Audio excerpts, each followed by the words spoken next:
yo entré a la universidad el 74. Eso significa pocos meses después del golpe de Estado. Y obviamente que eh, se sentía claramente un cambio bastante brusco en la manera como se estaba haciendo universidad en ese minuto, o como había sido hasta a esa instancia. Entonces, lo que me sucedió a mí fue que lo que tú me estáis planteando en términos de cómo empieza a aparecer este nuevo modelo económico, ¿no es cierto? Y cómo empieza a afectar la sociedad. En realidad te digo que durante el periodo que yo estudié en la universidad eh, no se notó tanto. O sea, yo no lo percibía. Yo estudié en regiones, estudié en la sede de Chillán, en Ñuble, en la Universidad de Chile. Y obviamente que allá, estando bastante alejado de la capital, hizo que prácticamente yo me tuviera que dedicar básicamente junto a mis compañeros solamente a estudiar, tomando en cuenta que existían sensores y qué sé yo, había toda una atmósfera muy enrarecida, con mucho temor, con toque de queda incluido, y era difícil saber efectivamente dónde está disparado. Tampoco sabía yo demasiado acerca de lo que es mi profesión, ¿me entendí? O sea, yo era un cabro que estaba recién saliendo del cuarto medio, ¿no es cierto? No me había ido muy bien en la universidad, o sea, en el colegio, prácticamente entré por la ventana a estudiar. Entonces, pero sí lo que puedo rescatar es que en aquella época, simplemente si tú no entras a la universidad, parecía que era ya iba a ser terminar siendo un vago. Y, y ese era un temor muy grande. Entonces, que durante ese periodo entre el 74 y el 78, que fue el tiempo que yo estuve aquí en Chile estudiando, esos cambios no se notaron mucho. Sin embargo, producto de que mis profesores habían sido profesores, o habían sido alumnos, mejor dicho, de, de Vicente Larrea, que a su vez había sido alumno de Waldo González, había toda una ideología estética, más bien más que política, en, en- en- en tener una mirada que tomaba los resabios que se habían gestado durante los años 60 y gran parte del principio de los años 70 con la Unidad Popular. Entonces, el estilo que imperaba en ese minuto, obviamente, y el que me enseñaron a mí era, oye, el trazo grueso, qué sé yo, colores vibrantes, eh, el manejo de las formas, mucha síntesis asociada, y, y obviamente que todo esto era una herencia que teníamos que tenía un componente cultural muy grande y social. Pero, ¿qué es lo que sucedió cuando yo me voy a Estados Unidos? Justamente una de las razones por la cual yo parto tiene que ver mucho con el estado en que estaban las cosas. Tal vez tenía que ver con que la forma seguía siendo la misma, pero el espíritu había cambiado. O sea, si uno mira hacia atrás, puedo ver que igual después de tener un comportamiento claramente eh, asociado a lo cultural y a lo social, con mucho énfasis desde ese punto de vista, se extrapolaba todo esto hacia las empresas ahora, pero no tenía el espíritu como lo dije anteriormente. Había algo que fallaba, y ¿me entendí? Vi financiera, Fusa, me acuerdo, una campaña que hizo el bicho Larrea para promocionar préstamos de dineros, qué sé yo, y que era más o menos la misma gráfica, pero aplicada en otros términos. Y ya no tenía ni la potencia, ni tampoco tenía la cercanía con la visualidad que uno esperaba y los contextos asociados, ¿no es cierto?, que claramente llevan en ese minuto a cabo, digamos, desde el punto de vista social o cultural. Entonces, eso me desmotivó mucho. Y yo quería hacer otro tipo de diseño. un tipo de diseño que no veía aquí en Chile. Y eso fue básicamente al ver un día un compañero mío que se llama Enrique Sánchez, que era muy... Él había estudiado en Estados Unidos toda la secundaria, entonces venía con toda esta otra carga. Oye, no sé, pues traía una, unos LP en aquella época, ¿no es cierto? De, no sé, de Jimi Hendrix, Pink Floyd, Led Zeppelin, que obviamente a quienes no estábamos acostumbrados a tener ese otro tipo de visualidad, bastante más sofisticado, te diría que hacía que uno se preguntara, bueno, ¿cómo yo puedo llegar a hacer eso? Porque esto no lo representaba. Y nunca me voy a olvidar de una carátula que había de un disco de Jimi Hendrix, impecable el LP, ¿no es cierto? Portada blanca, Jimi Hendrix de este tamaño, pequeñito, tocando una guitarra, foto en blanco y negro, que en realidad era más bien era bastante más que blanco y negro, era sacado por cuatricromía, me imagino, era súper interesante. Y lo único que decía es Jimi Hendrix. Oye, pero una fineza. Y yo dije, ese es el tipo de diseño que quiero hacer yo. Y ahí se me metió el bichito que en el fondo yo tenía que salir de Chile para poder hacer el tipo de diseño que quería hacer. Porque ya a esa altura uno empieza a cuestionar claramente eh, no solamente la calidad del diseño, sino que la calidad del diseño basado en la enseñanza de tus profesores, te pones más contestatario, ¿me entiendes o no?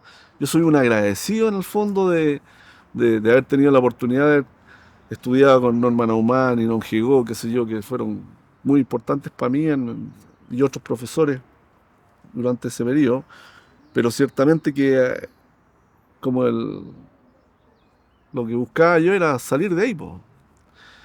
Y eso se dio a raíz de un tema personal ahí. Qué sé yo, me fui detrás de una gringa, así que llegué a Estados Unidos y obviamente que ahí estaba todo lo que uno podía llegar a aspirar en términos de, de estímulos visuales, qué sé yo, conocimiento, lectura. Te digo, de verdad, para mí ha sido una suerte de...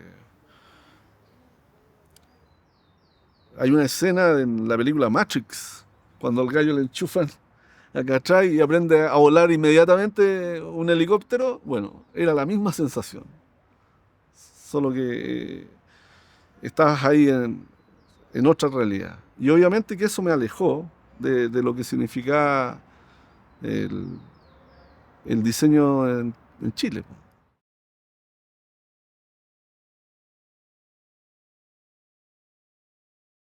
Hice mi práctica profesional allá y hice mi proyecto de título desde allá. Entonces fue como que yo terminé la universidad, me fui, e inmediatamente empecé a ingeniármelas allá y cómo podía sobrevivir.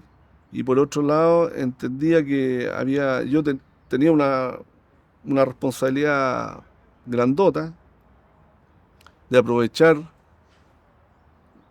esa posibilidad que se me daba de estar allá. Entonces, siempre estaba muy pendiente de lo que pasaba aquí en Chile. Pero como te digo, en algún minuto tú lo mencionaste, con el desarrollo de las agencias de publicidad, la llegada nuevamente de grandes eh, agencias, ¿no es cierto?, franquicias norteamericanas, hizo que un poco cambiara la mentalidad que existía en el medio, pero no así la forma de hacer diseño. O sea, las marcas seguían siendo más o menos del mismo tipo. O sea, cuando yo me refiero a generar una marca, no sé, muy predecibles, por decirlo de alguna forma. Entonces, cuando sucede esto, viajé durante ese periodo varias veces a Chile, me topaba con mis compañeros que estaban trabajando para agencias de publicidad y uno notaba ahí, suponte tú, era divertido porque mis amigos ganaban más plata que que yo ganaba allá en Estados Unidos, o sea, y le pagaban en dólares. Estoy hablando antes del año 82, cuando vino la crisis del 82, ciertamente que todo eso cambió. Pero en ese minuto, digamos, fue algo que me generaba cierto impacto el saber de que en el fondo parecía que la economía era pujante, había mucho trabajo, hasta que se destapó esto, digamos. Y con la llegada de los Chicago Boys, eso hizo que se produjera una suerte de distorsión, creo yo. Eh, Desde mi perspectiva lo veo así, donde empezamos a vivir una suerte de una realidad paralela. Y, pero a mí lo que más me preocupó en ese minuto es que, como te digo, había un estancamiento en la forma de hacer diseño. Eh, Cierto que, si bien de la misma forma, habían dos o tres agencias que intentaban aplicar modelos eh, foreanos para generar diseño, o respuestas visuales, qué sé yo, en propaganda o publicidad en aquella época, era, eh, era un híbrido y un mal híbrido. Entonces, de- desde ahí yo creo que empecé a tomar una actitud bastante crítica, lejana con respecto a la manera que se estaba haciendo diseño aquí en Chile, digamos. Y eso redundó mucho en el hecho que, como te explicaba anteriormente, que nunca había una preocupación real por hacer un diseño que fuera diferenciador, distintivo, sino que era todo asociado a las limitaciones que te generaban en ese instante la, la tecnología que se estaba aplicando aquí en Chile, en preprensa sobre todo. O sea, muchas tipografías condensadas, digamos, fotográficamente para que parecieran que fueran, ¿no es cierto? No se usaba una tipografía que fuera diseñada para que hiciera ese trabajo, sino que... eh, y eso me molestaba en extremo. Hasta bien entrado, digamos, los años 90, pues. Digo que aún así, hasta esa época, se seguía aplicando estos mismos criterios. Y era como normal, digamos. Pero ciertamente que eran aberraciones desde el punto de vista estético y visual. Entonces, cuando yo regreso a Chile el 85, el 86, llegué a Chile de vuelta, y obviamente yo ya mi cabeza había cambiado, mi mundo se había ampliado lo suficiente, había tenido muy buenas experiencias trabajando con clientes norteamericanos y también trabajando con grandes diseñadores. Entonces, obviamente que mi visión era tremendamente crítica con lo que estaba pasando. Con la aparición de agencias de diseño como diseñadores asociados, suponte tú, del cual yo fui partícipe, ellos me invitaron para ser socio ahí. Y, y- y la verdad que ellos fueron los que me convencieron para que me devolviera, para que regresara.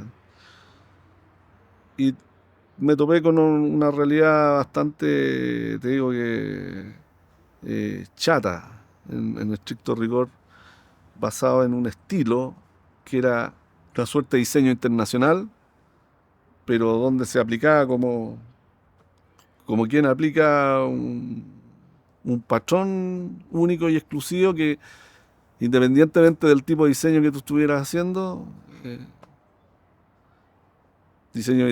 en diseño editorial, por ejemplo, se usaba esta plantilla, qué sé yo, y que tenía unas medidas, las columnas y todo estaba predefinido. Entonces, revistas, memorias, avisos de prensa, todo se veía igual, tenía la misma, era como si fuera una extensión de un mismo producto.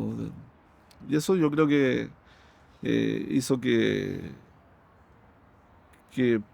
por un lado me preguntara si efectivamente era pertinente que me quedara o que me regresara a donde estaba. Hasta el año 91 yo estuve trabajando, teniendo mi oficina allá en Estados Unidos y acá. notaba claramente la distinción entre mis tipos de clientes que tenía allá y los que tenía acá.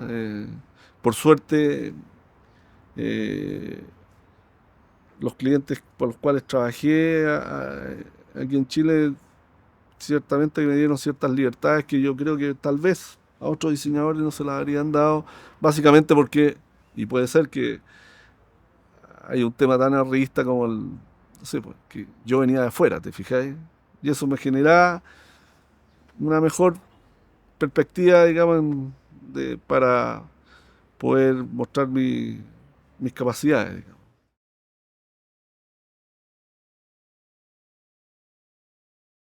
En aquella época, te digo de verdad, salvo diseñadores asociados, habían dos o tres agencias de diseño que eran incipientes, pero había un tema que a mí me molestaba que tenía que ver con lo cualitativo.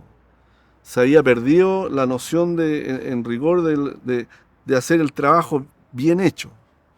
Y yo venía de la otra escuela, de la escuela gringa, digamos que había que tener una preocupación especial por cualquier elemento, desde el concepto, desde la comunicación, desde la tipografía, desde el valor de la imagen.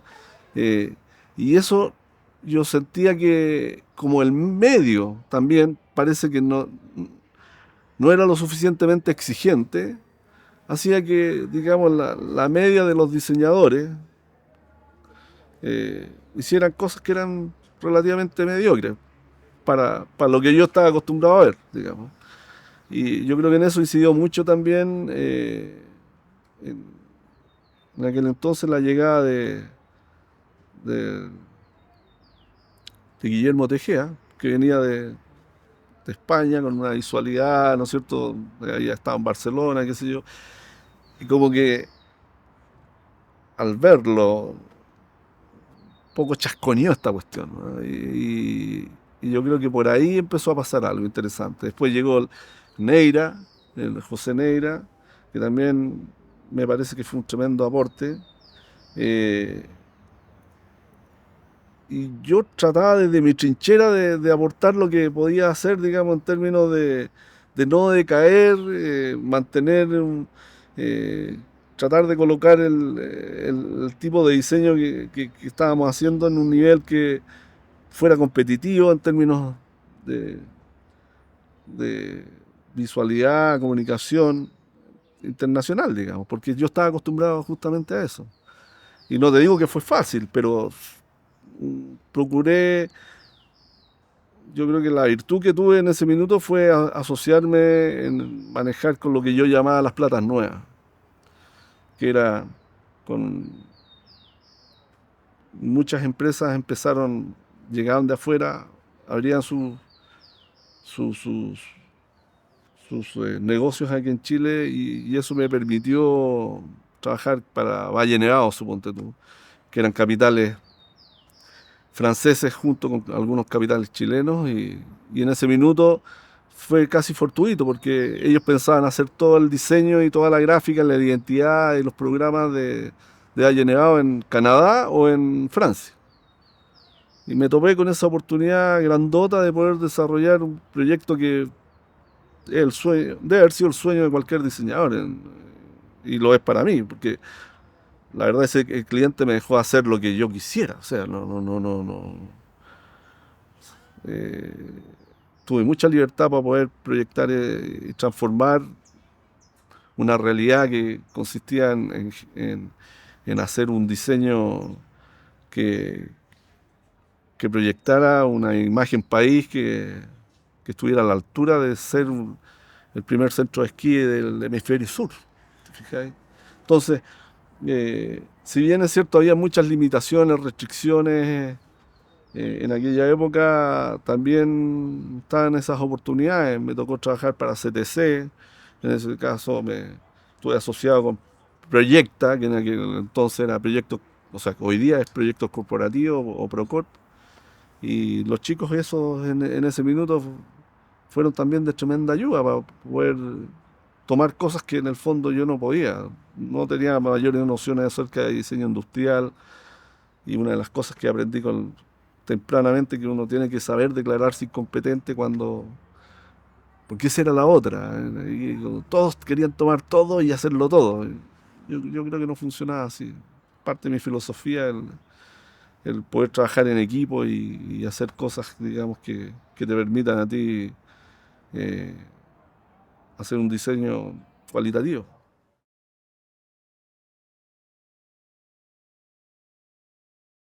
Tú tienes que comprender que básicamente venía todo de una fuerte presencia desde la escuela Basilea, así. O sea, era diseño internacional, oye, ridícula, muy... Era, era estándar, digamos. Y las marcas lo que tenían era, en general, era basada en geometría, ¿no es cierto? Bastante simple. Y en aquella época, digamos, el Pantone se usaba, pues, o sea, yo te digo, las marcas eran verde, azul, rojo. Estoy hablando de lo más simple, digamos. Y, y eran colores muy básicos. Entonces, tú tenías, no sé, pues, tú ves el libro Pantone y habían 3000 colores. Yo me preguntaba por qué había que usar solamente el verde, el azul y el rojo. Y diseñadores asociados, suponte tú, eran especialistas en que las marcas fueran en esos tonos. Le reclamaba al bicho Larrea también al maestro ahí que, oye, todo era verde con rojo, o sea, había algo ahí que no me gustaba. Y significaba que tal vez las condicionantes no eran las mejores, habían, como te digo, muchas restricciones. Y me imagino que sacarse esa mochila de encima era complicado. Pero las marcas, del punto de vista retórico, eran literales, así. Yo creo que desde el 87 más o menos, ahí empezó a haber un nuevo cambio. Yo venía con el estilo californiano, ¿ya? Que en el fondo era un estilo bastante más vistoso, un poco suelto, pero sin llegar a los extremos de la gestualidad del estilo barcelonés. ¿Sí? Pero me gusta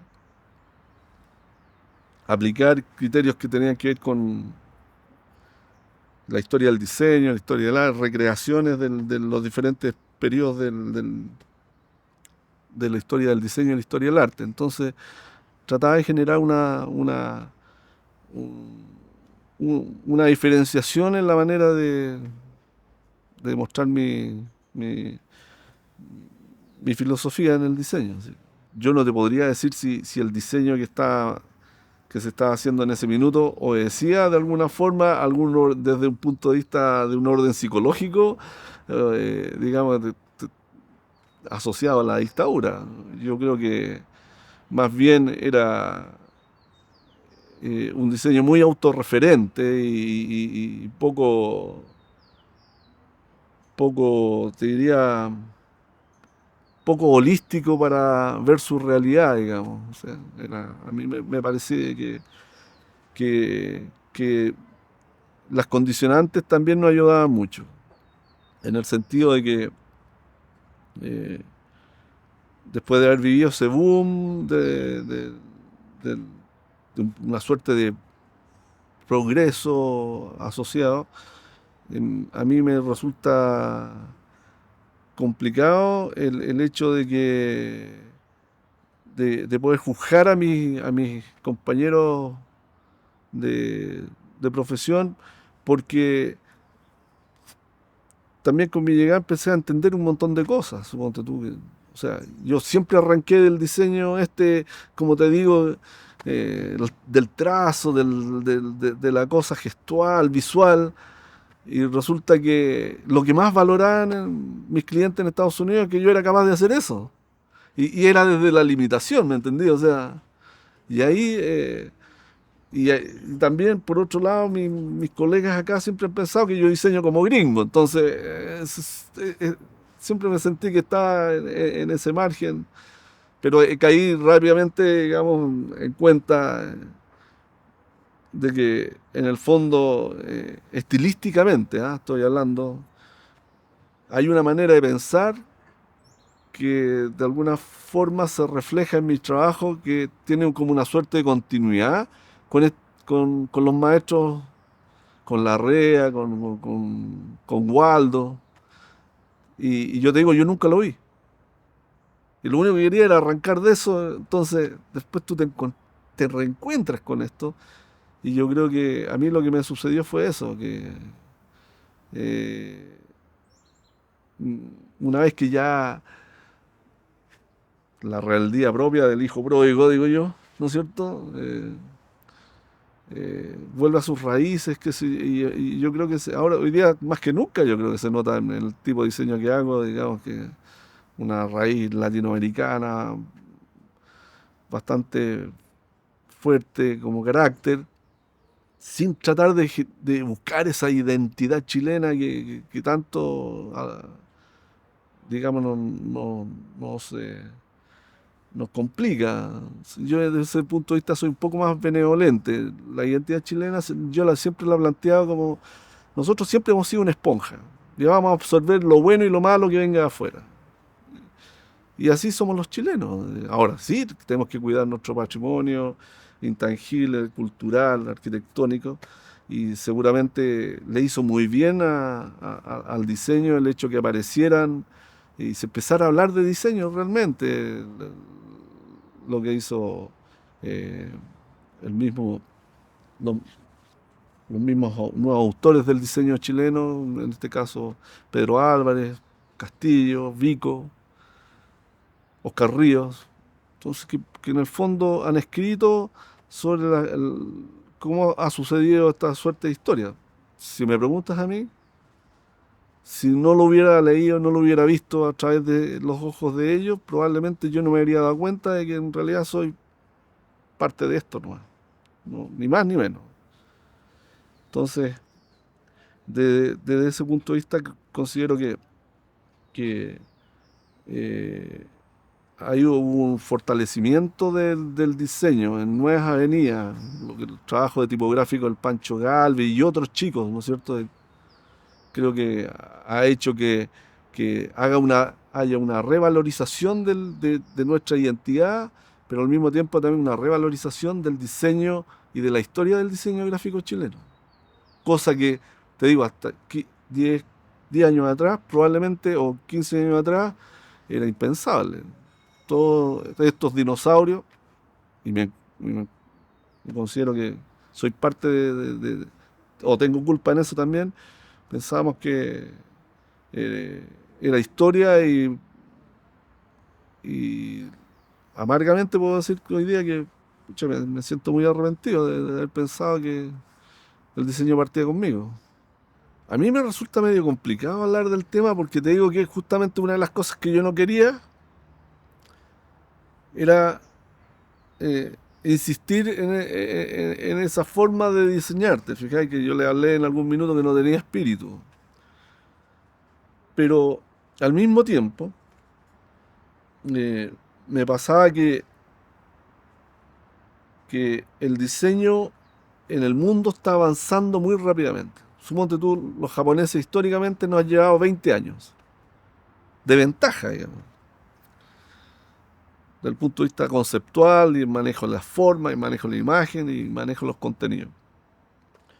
Y creo que Chile de alguna forma se ha ido también acercando a, a las potencias del diseño en hacer un diseño que, que es bastante más ecléctico, ¿ya? Y yo creo que desde ese punto de vista, suponte tú, a mí cosas que me llamaron la atención en su minuto, que me decían, mira, aquí viene aires de cambio, o por lo menos lo quería verlo de esos términos, era el trabajo que hizo, como lo dije anteriormente, Guillermo Tejeda. Y el tema, la marca de la Expo Sevilla, para mí fue la marca de Chile para la Expo Sevilla, fue digamos, un hito que claramente eh, demostraba que las cosas no tenían que funcionar desde la literalidad.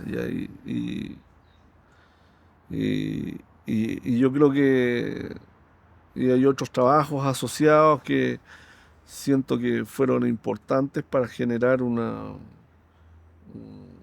nueva visualidad.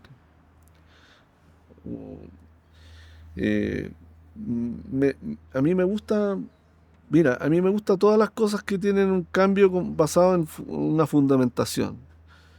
Y el trabajo que hizo el José Neira, suponte tú, con varios afiches, él también venía de Estados Unidos. eh, yo creo que fueron aportes importantes en manejar una visualidad clara para hacer distinción en una cosa que relevante y que no era capaz de hacerlo la publicidad ni el diseño hasta aquel entonces. Entender que los consumidores, los usuarios, o la señora Juanita, ¿no es cierto?, es una persona inteligente y que no puedes hacer todo a prueba de tonto, porque es el gran drama que yo veía que existía durante el diseño de los 80. Todo era hecho a prueba de tontos.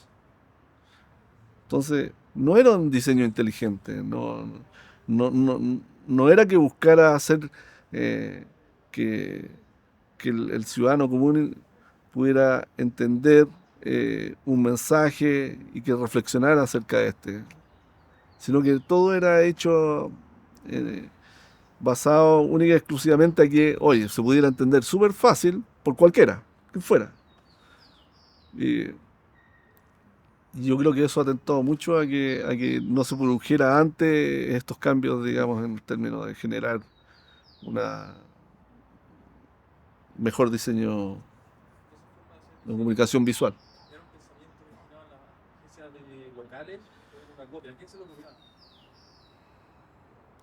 Es que, como te digo, a mí yo siento que uno de los grandes temas que hay ahí tiene que ver con la absorción de estilos o tendencias. Suponte tú, te estoy hablando de a ver, el periodo del 87, más o menos, 87, 88, trabajando para diseñadores asociados y estábamos haciendo diseño New Wave vendiendo estufas o cocinas, te digo, marcas, Sindelens, Fensa. Y eso era lo extraño, ¿te fijáis? Tomamos las modas, las cosas, las tendencias de alguna forma, pero de una manera absolutamente superficial y no nos interiorizamos claramente en la razón de los por qué estamos haciendo lo que estamos haciendo. Esa era la gran queja que yo siempre sentí que tenía con la masa del tipo de diseño que se hacía en ese minuto, ¿te fijáis? Y puede haber sido, claro, ciertamente que las agencias de publicidad hacían lo suyo. Pero fíjate, yo hago una distinción entre el diseño de las agencias de publicidad y el diseño de las oficinas de diseño. Porque hasta mediados de los 80 no había una distinción clara. Eran muy pocas las oficinas de diseño y obviamente que la publicidad es otro tema que te digo, yo nunca quise realmente participar ni me ha interesado porque encuentro que es bastante más frágil a los vaivenes que tienen que ver con las metas, en el caso de las marcas, claramente asociadas como decía anteriormente, a las metas de corto y mediano plazo. Y lo que sí considero que el diseño siempre ha estado comprometido con las metas de largo plazo de las empresas, de las instituciones, de lo que sea. Y esa es una gran distinción. Siempre la publicidad está orientada a la campaña puntual, al desarrollo. Oye, que vender más hoy día, mañana, pasado. Pero anda a saber tú qué es lo que están buscando en el día a día en los próximos 3 años. Por eso una agencia nunca se va a preguntar cuando desarrolla una marca cuál es el nivel de longevidad que debiera tener esa marca. Debiera durar 1, 2, 3 años, la hacemos para que dure toda la vida. De verdad yo siento que no es un tema para ellos.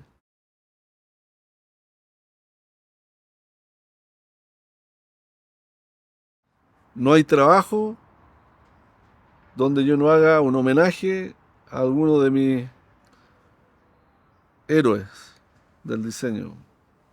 Milton Glaser fue profesor mío, o sea, lo tuve como maestro en Estados Unidos por corto tiempo, pero fue absolutamente una tremenda influencia, no solamente en mi trabajo, sino que yo creo que en el trabajo del resto de los diseñadores en el mundo. Entonces, eh, yo lo que he tratado de hacer un poco es tomar ese marco formal, conceptual que tenían ellos, bastante inteligente, ¿no es cierto? Y transformarlo en, en aprovecharlo desde lo local. Eh, he tenido que diseñar marcas que tienen un carácter global y que son absolutamente diseñadas para llegar a diferentes mercados, yo, pero obviamente con una visualidad que a lo mejor en este caso particular, suponte tú de Crest, que es una marca que hicimos para la cadena Easy, una marca propia, basado en atributos que son absolutamente extranjerizantes y ciertamente que de eso de latino no tiene nada. Pero sin embargo, para el propósito y el desarrollo y las necesidades del cliente y de su mercado, era importante, eh, digamos, dejarlo bastante claro, digamos, que eh, Chile está posicionado en el mundo, los productos chilenos tienen que entrar a competir con otros y en algunos casos es necesario tener una identidad de raíz que lo diferencia del resto y otras veces no. Y eso yo creo entenderlo bastante bien. No creo que se puede meter diseño, oye, forzar, ¿no es cierto? Porque algunos piensan que, oye, si le colocamos una greca araucana, con eso estamos haciendo diseño latino. No, no es así. Tiene que ver con una mirada, con una reflexión con respecto a la necesidad de proyectar y qué es lo que ven los otros en nosotros. Suponte tú, eh, para mis clientes gringos, para mí es una tremenda ventaja tener que hablar con acento, ¿no es cierto?, no nativo. ¿Ah? ¿Por qué? Porque esos gallos tenían que ponerme mucha atención, ¿cachai? Y, y eso ellos eran capaces de entenderlo porque me veían a mí como una suerte de, ¿cómo lo dijera?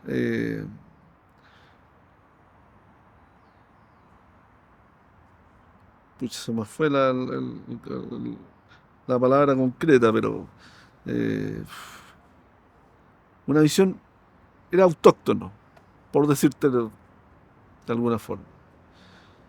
Y en el primer mundo, yo creo que eso es lo que buscan los clientes. Buscan diferenciación, buscan claramente, eh, valoran lo que tú eres capaz de hacer, entendiendo que para resolver los problemas de diseño tenéis mil soluciones. Y cualquier diseñador que pueda aportar probablemente está y lo está haciendo relativamente bien. Pero lo que sí distingue a un cliente de allá es que busca tu visión, no la de al lado, ni la de más allá, sino que busca tu visión. Y ese respeto que existe por el trabajo del diseñador como autor, claramente que acá todavía no lo veo. Y en ese sentido tenemos un camino largo que recorrer y a lo mejor es culpa nuestra, ¿te fijáis? Porque hemos sido siempre muy indolentes, muy tímidos.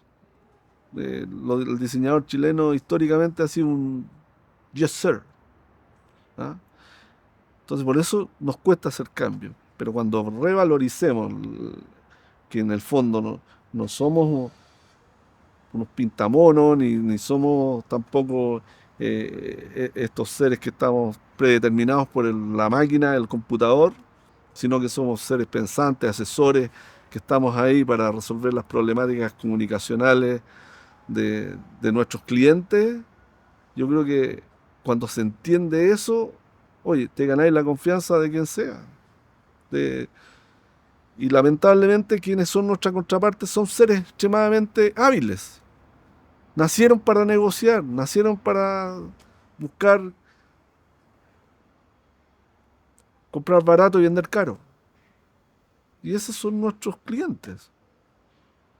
Y para eso tenemos que hablar en su propio idioma, no en el nuestro. Y yo creo que ahí hay una gran distinción. Y obviamente que más que uno pudiese valorar el desarrollo del diseño puntual que uno trata de aportar, tiene que ver con una mirada, con una filosofía. Y mis clientes, tanto en Chile como en Estados Unidos, yo creo que me han comprado una filosofía que tiene que ver con esta mirada eh,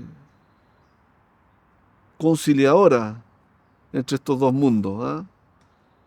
Es más una visión local, ¿no es cierto? Más que global o local, es local, en donde tú podés interpretar, hacer visualidades que hagan que el resto las entienda universalmente, pero al mismo tiempo puedan entender de que, esto no lo hizo un suizo, no lo hizo un japonés, no lo hizo un gringo.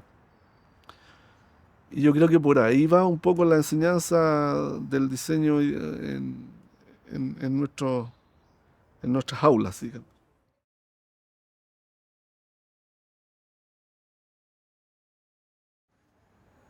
Mira, a mí siempre me gustó el cartel y el afiche o el póster, como le dicen los gringos. Pero me llamaba, yo creo que es uno de los pocos medios de expresión donde tú eres al mismo tiempo que el, el diseñador, tú eres opinante, tú haces una reflexión. Y yo creo que esa es la única libertad que me he dado yo para poder expresar cosas que son muy íntimas o que son muy propias, es a través del cartel. Yo creo que eso es algo que se ha perdido. En Chile no tenemos cultura del cartel como la tienen los mexicanos, los polacos, eh, qué sé yo, los franceses o los japoneses. Y, y ha sido eso como una suerte de lucha reivindicatoria por manejar el medio. Ese es otro tema. En algún minuto, al llegar acá en Chile, me di cuenta que, ok, lo único que vale, y ese es el gran mérito de la agencia de publicidad, que hicieron que todos los medios funcionaran en torno a la televisión. Claro, porque más es un buen negocio. Y obviamente que todos otros medios tendieron a desaparecer. El mismo el cartel que ahora está transformado en cualquier cosa, ¿no es cierto? Desde pendones, paletas y flyers. Y desde ese punto de vista yo creo que siento que el cartel de alguna forma se va reivindicando. Yo creo que el mundo... yo hice una reflexión la otra vez que tenía que ver que en un mundo donde todo se mueve, el cartel es monolítico, está ahí. Y eso ayuda mucho a hacer que la gente lo vea, se impacte, lo retenga por poco tiempo, pero a la vez como medio es sumamente potente, porque es una de las pocas instancias donde tú tienes que tener una fuerte idea que pueda ser proyectada, asociada a través de una imagen a un contenido, digamos. Y ese contenido no lo genero yo. El contenido tiene muchas veces que ver con la experiencia que tiene el- el receptor, en este caso, que puede ser un consumidor, un usuario, puede ser, qué sé yo, el ciudadano medio nomás. Y el cartel es creo que es uno de los pocos medios que es capaz de generar eso, en la década de los 80, fíjate que, contrario a lo que tú podrías pensar, hice muy pocos carteles, casi nada. Un par de carteles en Estados Unidos que eran bastante vistosos. Oye, hay uno en particular que tiene que ver con la forma, con, con la manera que se estaba haciendo diseño en Estados Unidos, que era, no sé, una época bullante. Me tocó estar en esa época. Es un cartel que, para una imprenta, que estaba promocionando su nueva adquisición, una máquina de 6 colores más 2 barnices. E hizo un afiche que fue impreso en 24 colores, plano. O sea, es, es aberrante. Hoy día lo miro hacia atrás y digo, qué manera de desperdiciar recursos. Pero en aquella época entendía. Me tocó participar en proyectos emblemáticos, suponte tú. Siempre cuento esto. Hay un proyecto inmobiliario, un Rancho Santa Fe en San Diego, en California, donde yo tenía que gastarme $250.000 en hacer un folleto.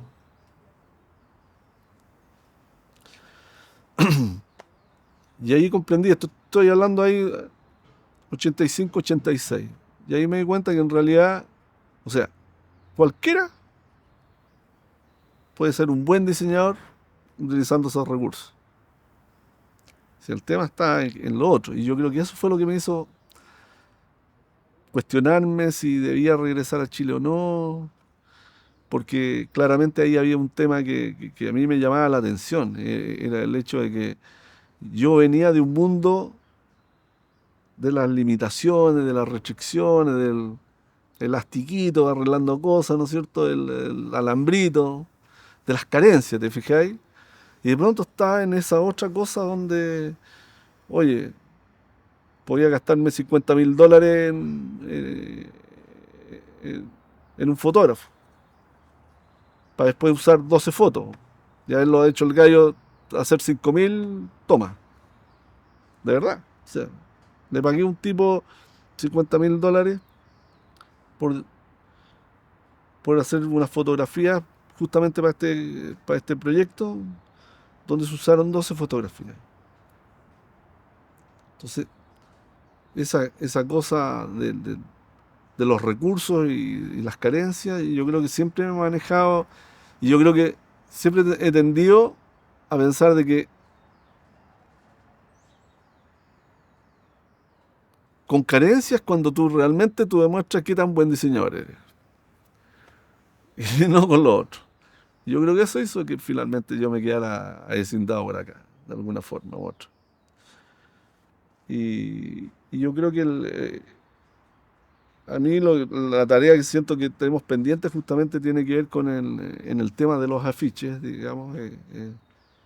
Es cómo promover una industria del afiche que, que sea competitivo. Alejandro Magallanes, que es un diseñador mexicano, él tiene 36 años. ¿Sabéis cuántos afiches ha hecho a la fecha? 900 a fecha. 900 afiches. Se dedica a hacer afiches todo el día. Mi, mi obra, por decirlo de alguna forma, hoy día no deben ser más de 150 afiches que he hecho en toda mi carrera.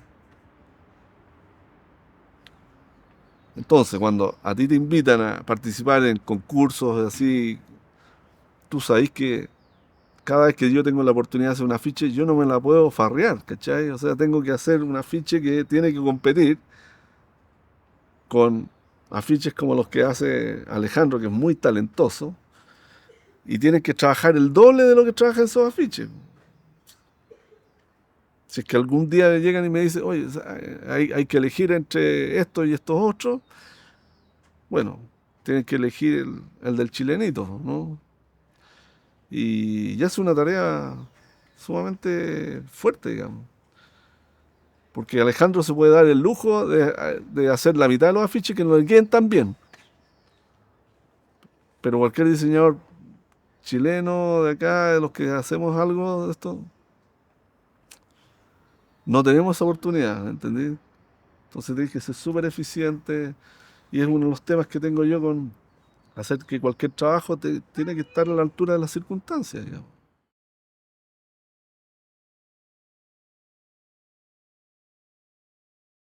El diseño funciona de manera cíclica y, y claramente durante este periodo entre los 90 y en los años 2000 ha habido como una reformulación del diseño internacional. Pero antes de eso también hay un estilo bastante más figurativo. En mediados de los 80 era claramente tendencioso, orientado hacia eh, una, una visualidad eh, asociada a la tecnología, ¿no es cierto? Y esa tecnología tenía que ver mucho con eh, la influencia de diseñadores como David Carson y algunos otros, qué sé yo, como Rick Valesenti. Y esa visualidad tenía mucho que ver con la computadora, asociada básicamente a generar respuestas visuales a partir de los accidentes que se provocaban en el computador o por la falta o la carencia de un formalismo visual, conceptual, qué sé yo. Eh, y yo creo que eso se apoderó del diseño en el mundo. Y creo que finalmente hoy día ha habido una suerte de limpieza donde se revaloriza, digamos, el concepto por sobre la forma. Ahora, cuando yo me fui a Estados Unidos, eh, claramente la forma era más importante que el concepto. Hoy día, haciendo un, un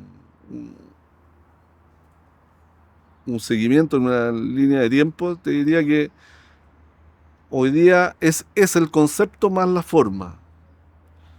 Yo creo que desde ese punto de vista hoy día se hace un diseño bastante más inteligente, digamos.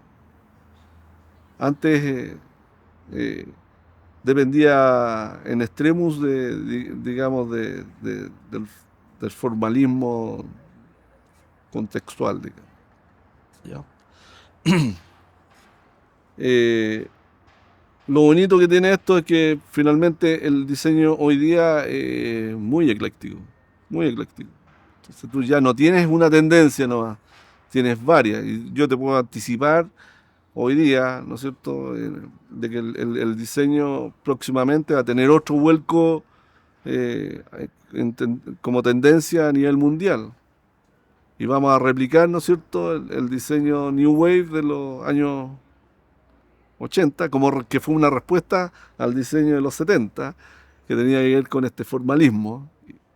Y hoy día, que se estaba replicando nuevamente, yo creo que va a venir una forma de ver el diseño desde esa óptica.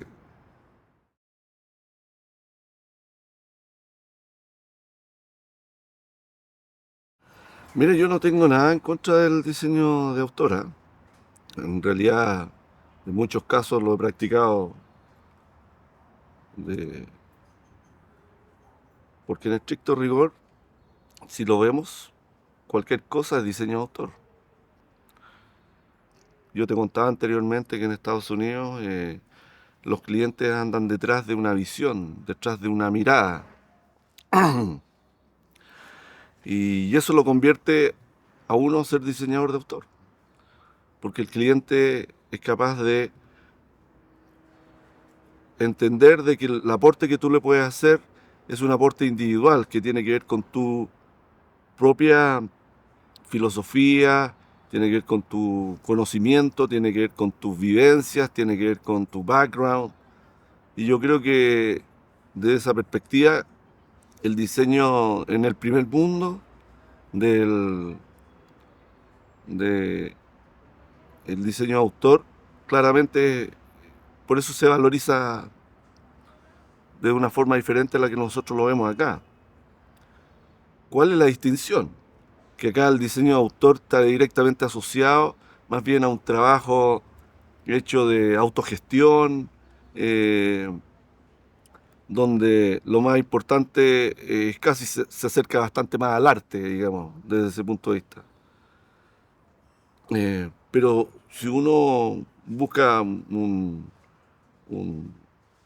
una conexión entre ambos mundos, yo creo que es algo que ojalá todos los diseñadores pudiéramos hacer, digamos. Casos internacionales, Mariscal, Glazer, todos estos grandes diseñadores, de alguna forma también son diseñadores autoriales. Y yo creo que uno lucha y tiene que ver con eso, porque finalmente uno es una marca y esa marca tiene que saber administrarla, digamos. ¿Ya? Entonces, eh, siento que no, no me, no me produce tanto ruido esa,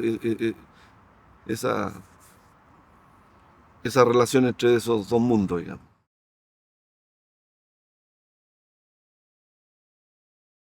Buena pregunta.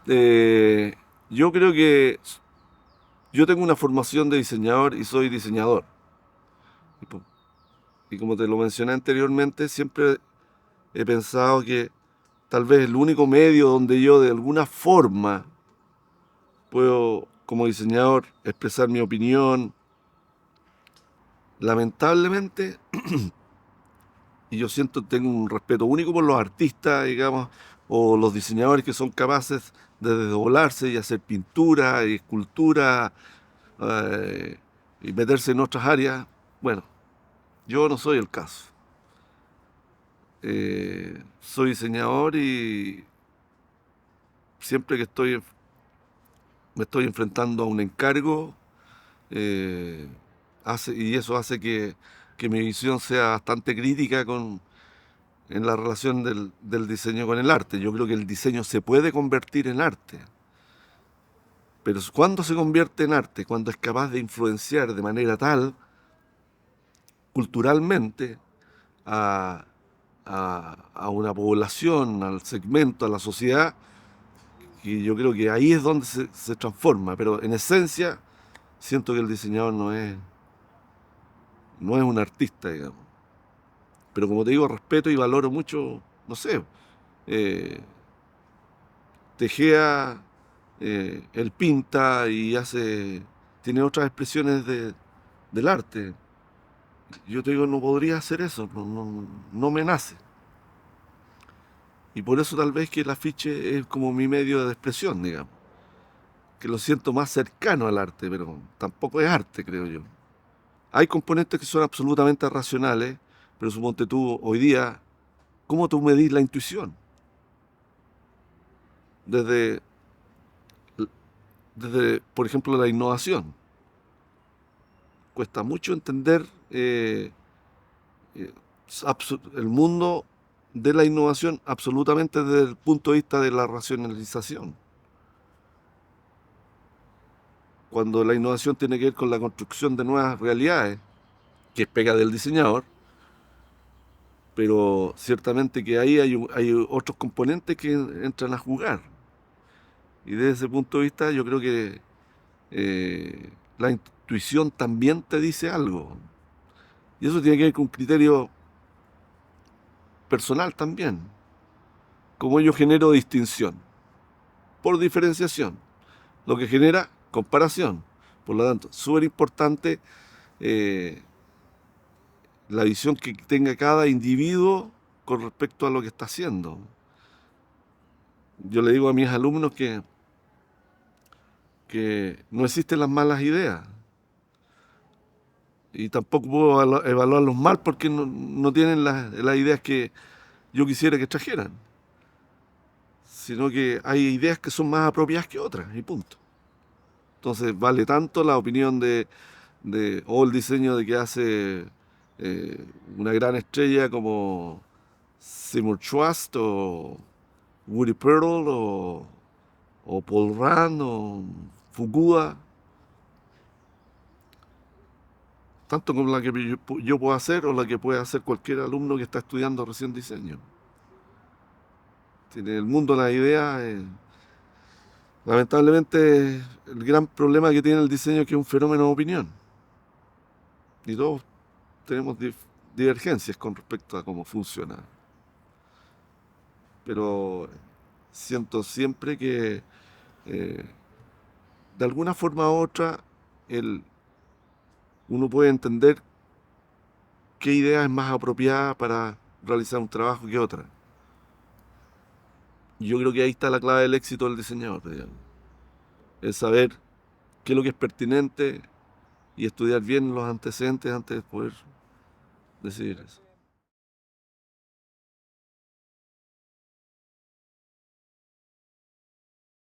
Súper complejo. Y tiene que ver con tal vez un aspecto que me parece medio crítico. Suponte tú esta liviandad que hoy día tiene el, en la búsqueda de un diseño chileno propio. Se piensa que, oh, estoy usando una tipografía, ¿no es cierto?, de- que la diseñó un diseñador chileno. Y, y por el solo hecho de ser así, se piensa que ya es un diseño que es local, y no tiene nada que ver con eso. En rigor, el diseño eh, gráfico y la identidad tiene más bien que ver con los modos de ser, con nuestras costumbres, con nuestros manejos, con nuestros pifias, con nuestras virtudes, más, más que con estereotipos. Suponte tú, eh, y me reconozco, siempre he tratado de buscar dentro de mi trabajo que es editorial, manejar imaginería que es gente de verdad. Te doy un ejemplo.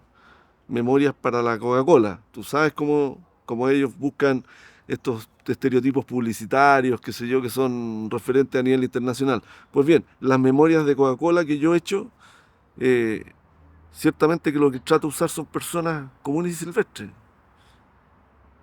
Y gente que al mismo tiempo es gente normal.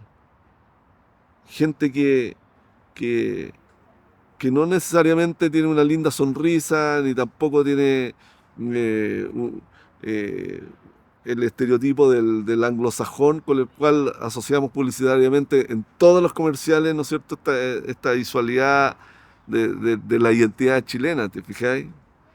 No, mis referentes son la dueña de casa, el señor que, qué sé yo, que es un ganadero allá en Punta Arena, un señor que, no sé, porque que cría caballos en un campo cerca de la cordillera. Es el verdadero Chile, po. No es esto otro. Entonces, te fijas, va mucho más allá de, de, de, de de relacionar eh, estos estereotipos y transmutarlos como si fueran, no sé, la típica franquicia visual, digamos. Y yo creo que esa es nuestra tarea, pues, entender qué es lo que somos como, como identidad. Pero inclusive ir más allá de que, oye, no, es que estoy usando la tipografía que eh, era la que se utilizaba en las micros amarillas. Eso no es identidad. Ciertamente no es identidad. Y es una visión plástica de ver el diseño. Eso no es diseño. Y yo veo que los jóvenes hoy día tienen una tendencia a como en la recuperación de todas estas cosas, de lo, eh, de la visualidad, de lo urbano, de etcétera, etcétera, etcétera. Y ahí tienden a perderse también, porque el diseño es mucho más que eso. El diseño es pensamiento, el diseño tiene que ver con, con- con el concepto. El, di- el diseño es el proceso, no es el producto final. No sé si me entiendes. Yo creo que ahí es donde radica, lamentablemente, digamos, que hoy día, con el advenimiento de los computadores, se siente que se presta para que eh, los diseñadores jóvenes crean que están haciendo diseño eh, con cierto facilitismo, digamos. Sin embargo, yo, tú sabes que yo no uso computador, no tengo idea de computación, no me meto en los computadores. Por eso tengo a mi gente, qué sé yo, que me producen lo que yo diseño. Y así tengo más tiempo para aplicarlos en diseño. Y lo que trato es que no se note el computador detrás de mi diseño. Hay algunos que les encanta esa cosa media tecnopop, pero la herramienta es eso. Es una herramienta más, como el lápiz, como, en rigor el mouse, como te digo yo, tiene que ver con otras visiones de entender el producto. Pero sigo insistiendo, el diseño es bastante más profundo que eso. Es una extraña mezcla entre, y lo dije anteriormente, entre racionalidad, intuición y, ¿por qué no?, mucha observación. Mucha observación. Y yo creo que eso es lo que se pierde. Hoy día en un mundo súper condicionado, a donde todo es claramente efímero, eh, eh, poco dúctil, filtrado, etcétera, etcétera, etcétera, hace que eh, se pierdan hasta la sensación de entender qué es lo que es verdaderamente el diseño. Y lamentablemente hay muchos diseñadores jóvenes que no son capaces de hacer esa distinción. Entonces se queda en lo plástico. Pero lo plástico cambia. Oye, una tendencia cuando se transforma en moda, muere. Ya dejó de ser. ¿Me entiendes o no? Por lo tanto, hoy día eso es lo que tenemos que enseñarle a los chicos. Enseñarle a pensar, a resolver problemáticas y se irá a resolver automáticamente basado en la respuesta que se logre, en el estilo que se estile, en la manera que se vea, más allá de si es lo que quiero hacer yo, si es que lo que quiere hacer el cliente, si es lo que... La pregunta es qué es lo que necesita ese diseño. Y hoy día lamentablemente siento que los diseñadores nobles están omnibulizados con esta idea de la tecnología y- y confunden cosas. Suponte tú, la ilustración. Mucho diseño que veo de los jóvenes hoy día es ilustrativo, pero no hay diseño, es ilustración. Y yo creo que tiene dos patas eso. Por un lado es bueno y por otro lado es nefasto. ¿Por qué? Por un lado reivindica el trazo, la mano, el ilustrar, el uso del papel, el bocetear, el contacto con- con el pincel, la tinta y no, digamos, el pad y el mouse. ¿Te fijas? Pero tiene esa otra parte que eh, tiende a confundir a los chicos.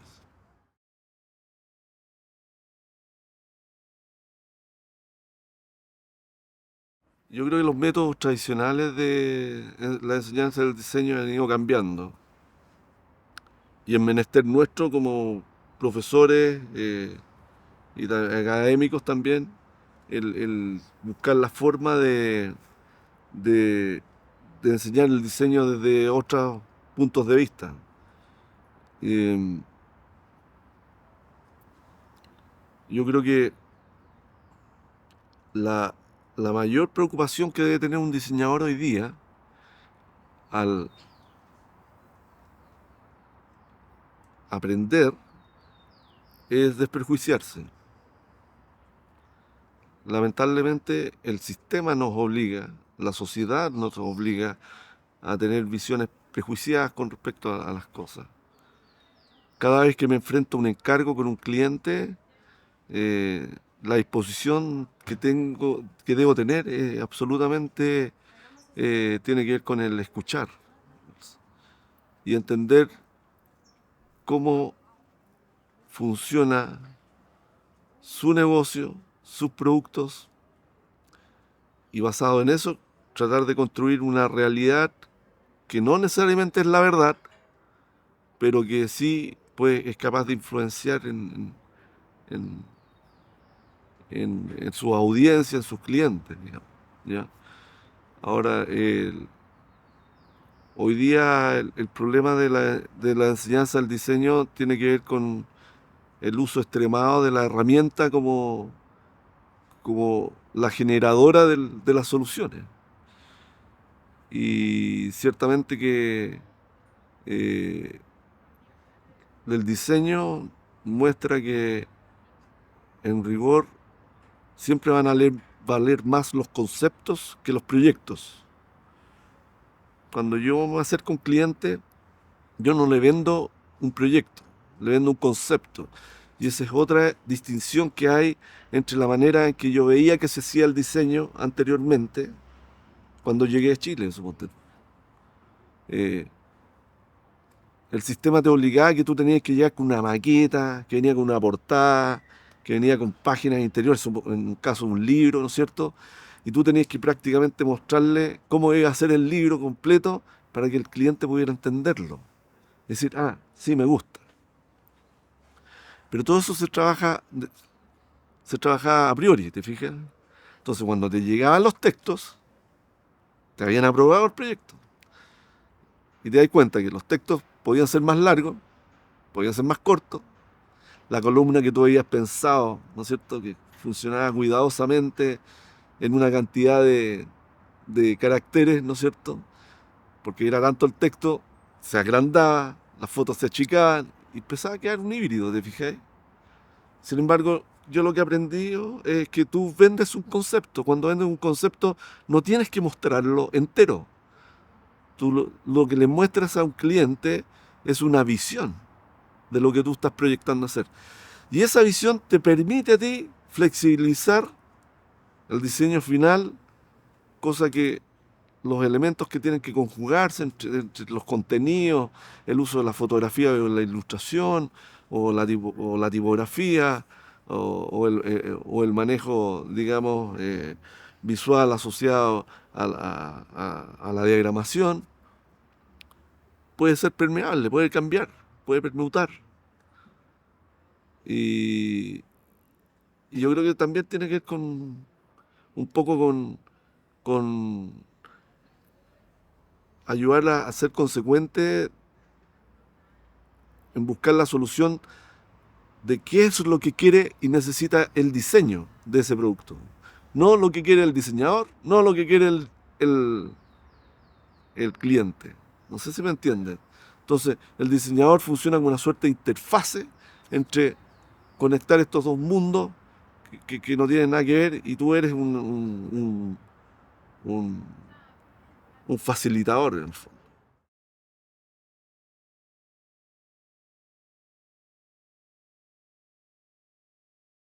Obviamente que con el modelo económico que Chile tiene al abrir su economía, hizo que esto fuera llegar aquí eh, una gran cantidad de inversionistas, y obviamente que cada uno de ellos de alguna forma ha ido modelando la ciudad que tenemos, el país que tenemos hoy día, lleno de malls, ¿no es cierto? Eh, Me llamaba la atención el otro día escuchar al señor Paulsen, ¿no es cierto?, de Cencosud, ¿no es cierto?, diciendo que en realidad para la sociedad chilena, la familia chilena, hoy día el paseo predilecto es el mall. Y te digo que a mucha gente le molestó y a mucha gente se sintió un poco agredida por eso. Pero te digo que tiene razón. Lamentablemente tiene razón.